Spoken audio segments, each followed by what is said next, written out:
গানে গানে প্রাণে প্রাণে তো চলে আসলাম টাঙ্গাইল শহর থেকে টাঙ্গাইল শহরের লোকেশন নিয়ে। তো আসসালামু আলাইকুম গাইস, আপনারা সবাই কেমন আছেন? এই যে দেখতে পাচ্ছেন কত সুন্দর রমণীরা কত সুন্দর সেজে তারপরে হচ্ছে ঘোরাফেরা করছে। এটা কিসের ভিডিও তা কি জানেন? জানেন না? অবশ্যই সবাইকে বলবো একটু আকর্ষণ রেখে দিলাম, আপনারা সবাই পুরো ভিডিওটা দেখেন।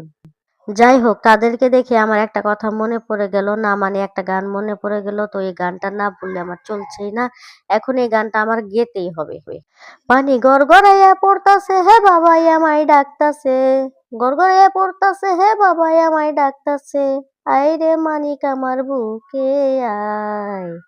মওলা বুকের ভিতর দিছে প্রাণ, তার ভিতরে মেশিন গান, ভান্ডারি বাবা আমারে পাগল বানাইছে। মওলায় বুকের ভিতর দিছে প্রাণ, তার ভিতরে মেশিন গান, ভান্ডারি আমারে পাগল বানাইছে।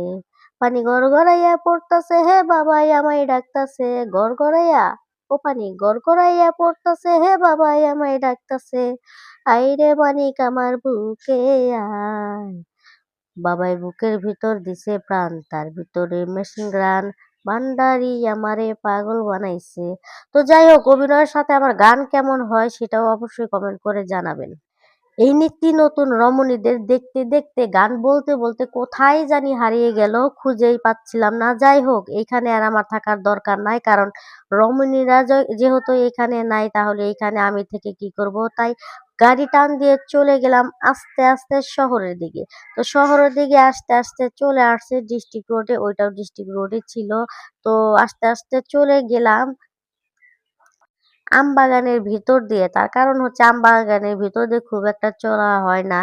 আজকে যাচ্ছি, তার কারণ হচ্ছে এই আমবাগানের ভিতরে অনেক সুন্দর লোকেশন এবং কি ছায়া, যেটা আমরা ছোটবেলায় খুঁজতাম।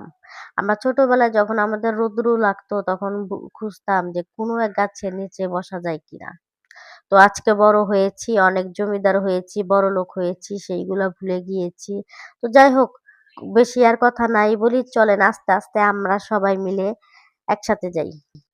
আমি কিন্তু আম বাগান দিয়ে যেতে যেতে মানে আম রোড দিয়ে যেতে যেতে চলে গেলাম একদম পাসপোর্ট অফিসের সামনে। তো পাসপোর্ট অফিসের সামনে গিয়ে একটা দুধ চা খাবো, কিন্তু এটা আপনাদেরকে দেখাবো না, কারণ আমার খাওয়া দাওয়া দেখাইতে খুবই লজ্জা করে। আমি হাজারটা ভিডিও বানাইলে কখনো খাওয়া দাওয়ার ভিডিও দেই না। তো যাই হোক, আমার দুধ চা খাওয়া শেষ, আমি এখন চলে আসছি ওই যে যারা চাপড়ি খেয়েছেন তারা অবশ্যই মিস করবেন সেই রোডে।